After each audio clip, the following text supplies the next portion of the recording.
She wore the same red dress she'd worn the day he left. Same hairdo, too. She even used the same shampoo and conditioner, St. Ives Swiss Formula. Ironically, it was on sale at Thrifty. St. Ives shampoo and conditioner, just $2.49 each. She looked great, and she knew it. But as the train approached, a sudden panic swept through her as she recalled his parting words. I hate that red dress. Thrifty.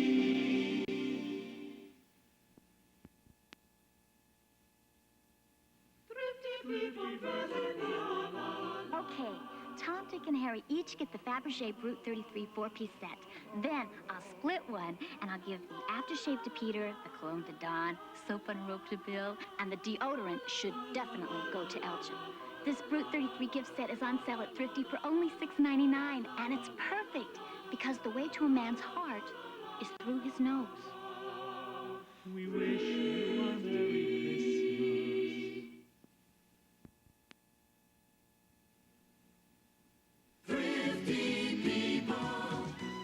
Wash the LA air out of my hair. I shampoo with Fabergé Organics with pure wheat germ oil and honey. It's got what it takes, and for just 89 cents, I'll take all I can get.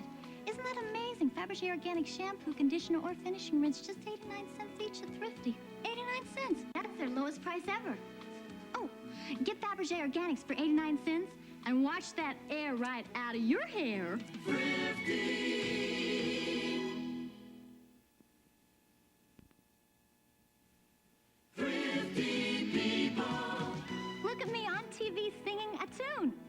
Getting a perm or changing hair color, nothing to it, but keeping your hair looking good, it's tough to do it, and that's where they make a tune. It says right on it, gives long-lasting beauty to perm or color-treated hair. A tune shampoo, conditioner, or hairspray on sale for just $2 each at Thrifty. And they told me I'd never be able to carry a tune.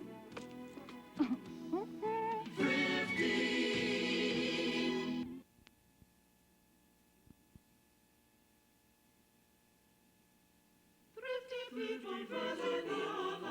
You went right through that red light, lady. Oh, officer, it's just I'm so excited. I got these English leather sets. Yeah, I'm sure we'll love them. I got them Thrifty. Triple Crown, entry, winning combo, According to this, you've gone through... You want some English leather? A lot of lights. Oh, well, it's true I've driven through a number of red lights, but I've also stopped at a lot of green ones I have never gotten credit for.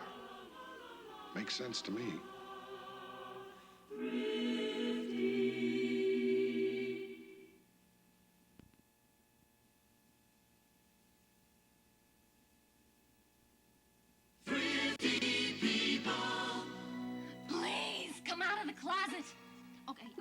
I'm sorry I moosed you up.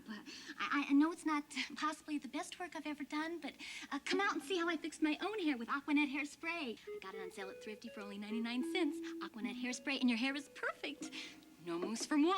No mousse for moi. Will you just get your tail out here so I can fix it? Well, you're no lassie.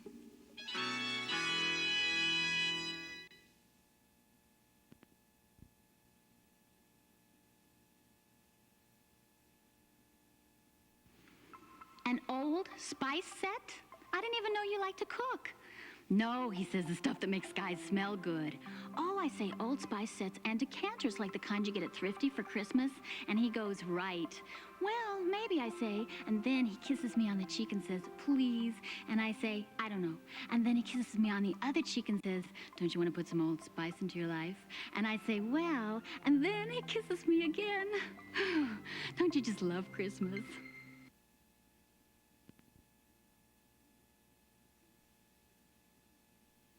I happen to love my car. Your car is a clunk. It is a classic. It's a clunk. Classic. Clunk. Maybe the answer is a seat cover. Maybe sheepskin. Center panel, sheepskin, seat covers in camel or gray from Thrifty for $32.99. $29.99 with a rebate. What a price. What a difference. Genuine sheepskin seat covers from Thrifty was the answer. Well, what was the question? I don't know. Maybe what's camel or gray and fuzzy all over from Thrifty for just $29.99? No, too long. Too long? Too long. So long.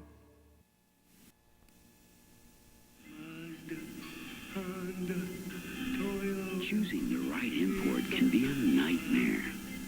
Colt. Colt? But the 86 Colt is a dream.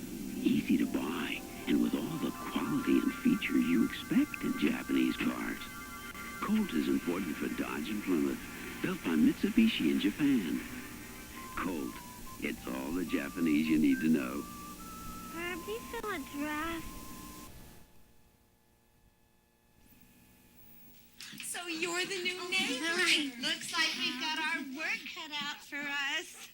It's a good thing Mervin's store-wide clearance starts tomorrow. Make a note, Marge. The bedroom's a total redo and that bathroom. Tomorrow, right after lunch, straight to Mervin's. Better make it earlier. We'll meet here for breakfast. Good idea. Mervin's store-wide clearance starts tomorrow at 9:30. Come early and bring a friend. You're sure you can be here?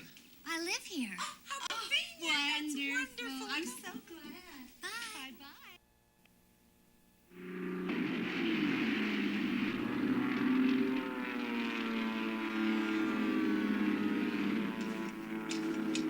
To those whose lives are filled with all the stimulation they need, we offer Pepsi Free, made with absolutely no caffeine. The only stimulating thing about it is that exhilarating Pepsi taste. Caffeine-free Pepsi Free, because life is stimulating enough. Available in regular and diet.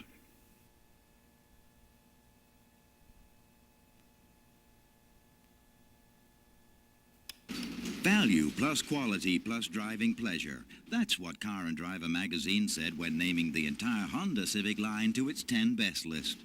With a sales staff and service department just as impressive, Honda dealers are accustomed to being around the best. But for some, it may take a little getting used to. Oh, it looks so big. It costs so little. Somebody pinch me. Oh, it's so cute. I'm going to watch it every day. Oh, I'm going to call my friends. Come on, let's carpool.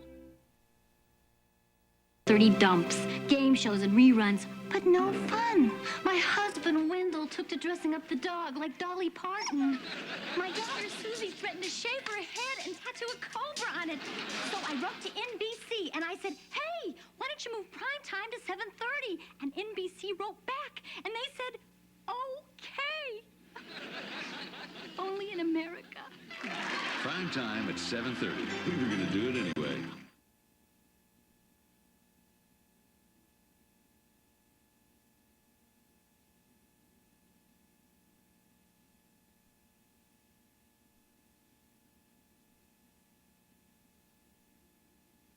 I am really excited about NBC moving primetime to 7:30. I'm excited too, Cheryl. When I think of laughing at a brand new sitcom every night, I just can't sleep. I can't sleep either, Cheryl. Laughter, Wendell, laughter is... Hey, Mom and Dad, this is Slash. We're going out for tattoos.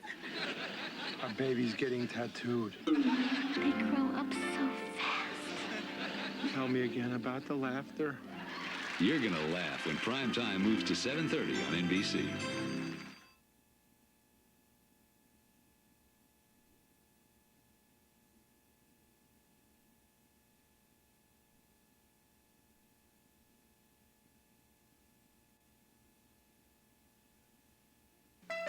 So, how did your date go? Oh, girl, I put my foot in my mouth so many times. I got athlete's tongue. What happened? I said NBC's moving primetime to 7:30 with a new comedy every night. You ought to come over and watch with me. I would have said, that's what I would have said. Well, he said, no thanks. I don't like television. You're kidding. He said there is too much sex on television. I said, that's crazy. Most of those sets are way too narrow.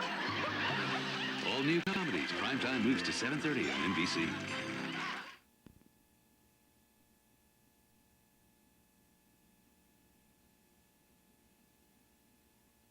Richie, Mommy and Daddy want you to come out of the closet. We don't want you cooped up in there watching game shows and reruns. Just get the TV. Honey, we wouldn't bother you, but NBC is moving primetime to 7:30. Tell him we'll hock his hamster. He's not listening. You try. Fine. Richie, you open that door or I start showing you baby pictures. Oh, Richie, thank you. Oh, geez. He's got the blender. Prime time moves to 7:30 on NBC.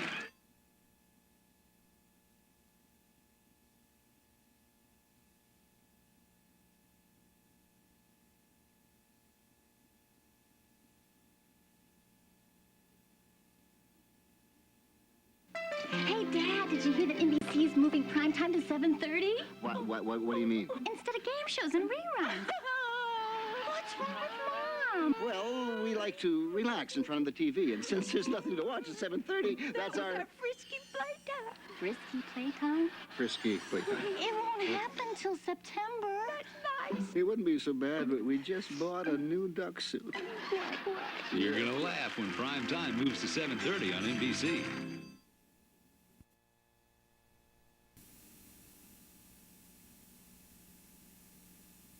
With her sister Jennifer. Now, Judy, we want you to put yourself in Carol's shoes. Every time she's faced with a decision, you tell us what you think she should do, okay? Okay. Jack, we'd like you to make those same decisions for Jake Kyler. Now, he's a bachelor who's decided to spend an evening alone at the movies. All right? Now, as we join Carol, she's standing in the lobby at the rear of the theater using the telephone.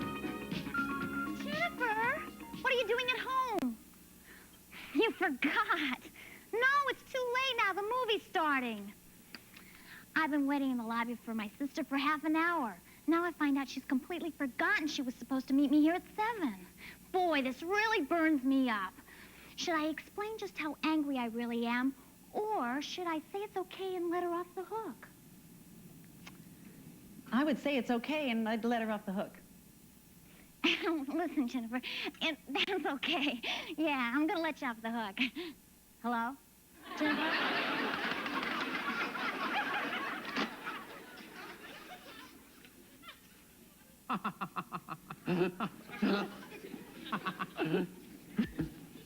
Oh, excuse me.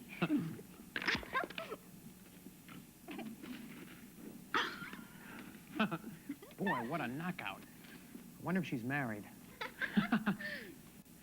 Left hand's in her pocket. I can't see if she's got a ring on her finger. Maybe I should say hello. It might get something started. Hi, I'm Jake Kyler. Oh, hi, I'm Carol. Hi, Carol. All right. Boy, this is terrific. Should I try a little body language, or should I just go ahead and ask her out? I think you should try a little subtle body language to start.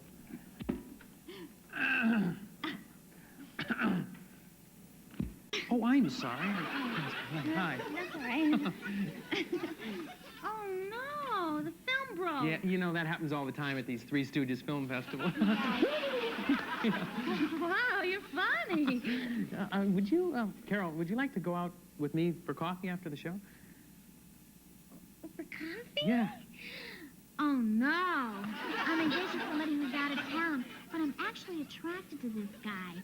I have been having some doubts lately. Maybe I should test my feelings. I'd like to go out, but not get too involved. Should I take my ring off in my pocket and say yes?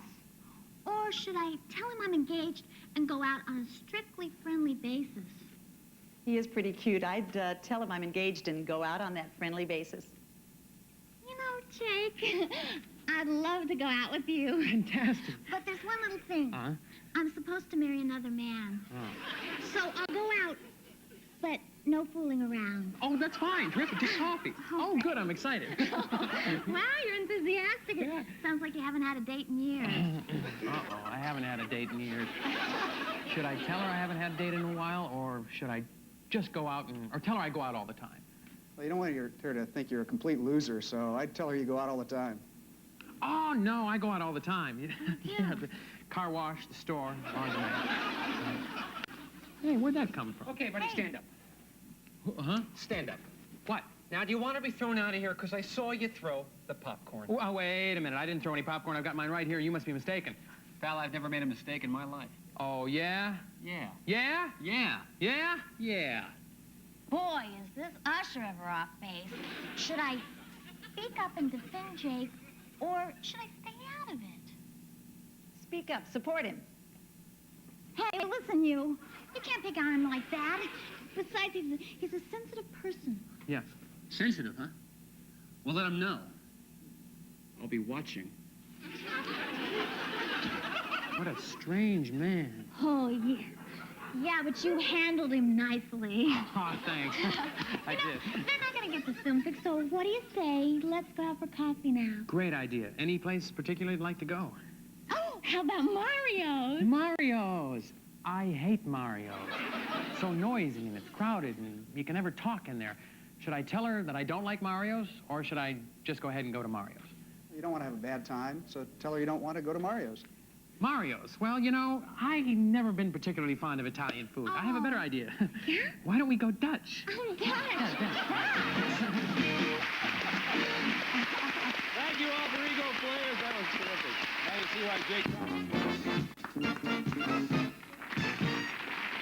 Well, here they are. Here's our stars. Okay, Dodie, you're going to be first this time. When I say go, I want you to take 15 seconds. Tell us all you can about the subject. Marijuana. Go! Marijuana, it's a hallucinogenic drug smoked by decadent teenagers. It was a wonderful film called Reefer Madness. You smoke in little glass bowls, you roll up cigarettes that are called reefers. The trade name is Acapulco Gold. The good stuff comes from Colombia. And Mexico is contraband. It's Okay, Tony! Cheech and Chong, we use it all the time. My mother sells it. Let's see, you smoke it. It's a drug. Teenagers use it. You buy it on the streets. It's a dope. It's called reefers. It's called... Two or $20. Bring it right on down here. How about Taffy? What have you found for Dodie? I found something that looks like a hose. Okay, I think that's what it is. It's a hose. Okay. Well, Alan, what do you think James will say when he sees that stamper? Gee, it could be a microphone. Microphone? It could be a baby vampire. It could be an injection. An injection? Yeah, like... Audience, you got any suggestions? Electric shaver. Electric shaver? What? What? Meat stamper. Well, no, it is a stamper, so we can't call it a any kind of a stamper. Any other? Well. Apple masher. Okay. Mark, you've heard the suggestion. Okay, that's it. When I say cool it, that means I'm still the star and in charge. Okay? Just want you to know. Time out, time out. Okay. You've heard some suggestions, Mark. Do you like what you've heard? I don't. Or you want to come up with one of your own? I think microphone is probably a good one. Microphone. Okay, you think it'll be a microphone. Okay. All right, what do you think Dodie will say when she sees that ugly-looking pipe? Let's see. It looks like John Wayne after he got off his horse. Maybe a water finder. What's that called? A divining rod. Divining rod. Stethoscope. Stethoscope. Audience, you got any suggestions? Wishbone. Wishbone. Hose for a washing machine. Well, you can't use hose, though. It's got to be other than a hose. Anything else? Right here. Elephant bag. Okay, you've heard the suggestions, Mark. Okay, again, cool it. Okay, Mark, you've heard the suggestions. You going to come up with one of your own, or are you going to go with what you've heard? There's two good ones. Stethoscope is good, but I think a wishbone is probably what somebody... Wishbone, okay, fine. Thank you, Star. That's some very, very good suggestions. Do you have another witness, Mr. Lorenzo? Yeah, I'm gonna call Ida Hillard. Where'd you get your degree, Doc? Mail order school? Call Ida Hillard.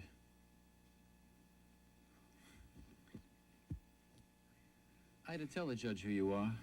I'm your girlfriend. No, Ida, your name. Tell the judge your name. She's never done this before. Oh, I'm Ida Hillard. And like I said, I'm Ben's girlfriend. Now, Ida, how long have we been going together?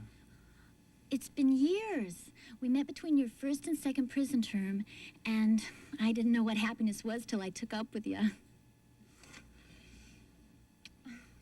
Now, Ida, when we were living together, did we talk about, you know, getting married and having kids? Oh, sure we did, Ben, all the time. I just wish we would have done something about it. Why is that? Well, at least we would have had the kids. I know it's not easy to do time, but I'm real lonely. The best part of my week is that 15-minute visit with you. Now, if Warden Kelly led us into one of these private trailers, would you go for that? You know, I want that more than anything in the world, Ben. Judge Jakes, do you know how old I am? No, Miss Hillard, I don't. I'm 35. Kind of surprised you, didn't I? Nobody believes me when I tell them I'm 35. They always say, you don't look it. Well, maybe I don't look 35 on the outside, but that's how old I am on the inside. Your Honor, please, I don't see where this is going. Miss Quinn, let her finish. I want to hear what she has to say. Well, the doctor says that there's this clock that's running against me. You mean your biological clock? That's right. There's this clock that's ticking inside me, and I'm almost out of time to be a mother. Even if Ben gets a 10-year parole, it'll still be too late for me to have a baby. My only chance is that we get to visit in one of those trailers. You're a woman. You gotta know how I feel. Don't deny me having a baby. Thanks, Ida. That's it, Judge. Cross-examine, Miss Quinn. I have no questions of this witness, Your Honor. Then I have a few questions, Miss Hillard. During the 10 years that you have known Mr. Lorenzo, how many of those years has he not been in prison? Let's see. How long was it, Ben? Was it 4 years or 5? 5. And And during those 5 years, if marriage and children were so important to you, did you not have ample time to accomplish that? Well, when Bennett and I first met, I was real young, maybe a little wild, not ready to settle down. But now I'm not a girl anymore, I'm a woman. I want to have a family, but I can't get around the catch. What do you mean by the catch? Well, the catch is because Ben is in prison serving 15 years to life, that there's this state law that says that we can't get married. And because we're not married, Warden Kelly won't let Ben and me in the trailers. Let us into the trailers, Judge. My clock says that I gotta get into the trailers.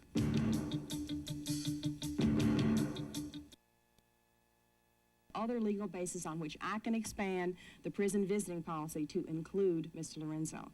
I'm afraid the normalization of sexual relations for prisoners awaits the dawn of an era of greater enlightenment. So the petition is denied, and Mr. Lorenzo must return to the prison in the custody of Warden Kelly. Court is adjourned. All rise. Benjamin Lorenzo is back in the prison law library preparing a new petition. This petition alleges that the state law forbidding life-term prisoners to marry is unconstitutional. If successful, he plans to marry Ida Hillard as the first step in his quest for conjugal rights. A teenage boy is accused of trying to kill his father. The judge next.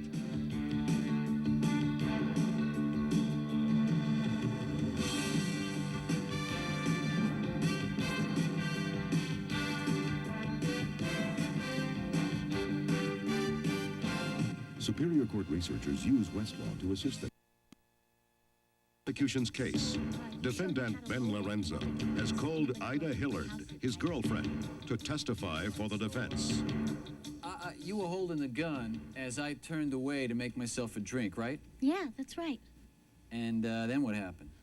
I don't know. I was looking at the gun in my hand, and all of a sudden it went off, and it hit you, and you fell down. Well, I thought I'd killed you. So I went over to try to help, and then you got up and you went out to my car and you drove yourself to the hospital.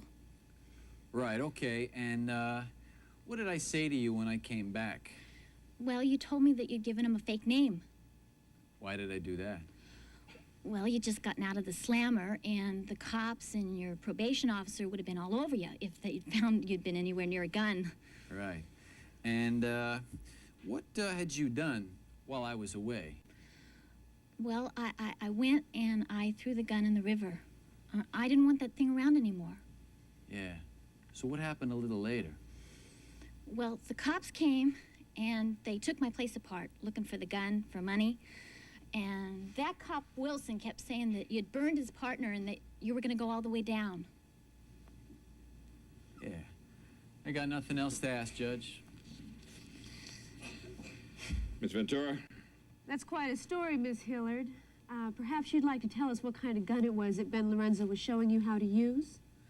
It was... Yes. Well, it had this round piece of metal that the bullets went in, and it was about this long. What caliber was it? Hey, lady, I don't know from calibers. I mean, a gun is just like any other gun. I see. And I suppose you showed the police where you stood when you threw the gun into the river? Sure. They just couldn't find it. Well, tell us this, Miss Hillard. Your boyfriend has a bullet in his shoulder, and he's bleeding. Yet you let him drive by himself in your car to the hospital. Well, that's what he wanted to do. You just don't argue with Ben. Well, what if he passed out on the way to the hospital and wrecked your car? I don't know that I thought about that. Well, maybe that's because you had more important things to do, like getting rid of the gun, like Ben told you to do, right? No, look, I told you, I just wanted to get rid of that thing before something even worse happened. Right, like the police finding it at your place and realizing that the slugs from that gun were the very same slugs that were found in Charlie Woodson's body. Ben Lorenzo. Ida Hilliard's obviously coached testimony, plus Nina Ross's scientific insight, clarified what had been confused before. Now, it is asking too much to believe that Lorenzo's lady friend and Mr. Woodson both owned the same rare caliber weapon, and that both were discharged on the same evening. I think there is no reasonable doubt that Ben Lorenzo, during the commission of a felony, shot and killed Charles Woodson. Now, Benjamin Lorenzo, I find you guilty of the first-degree murder of Charles Woodson, and sentencing will be in 2 weeks. Court is adjourned. Judge Thomas sentenced Ben Lorenzo to life in prison. The case has now begun the long passage through the state and federal appellate process. Lorenzo has hired an attorney to handle those appeals.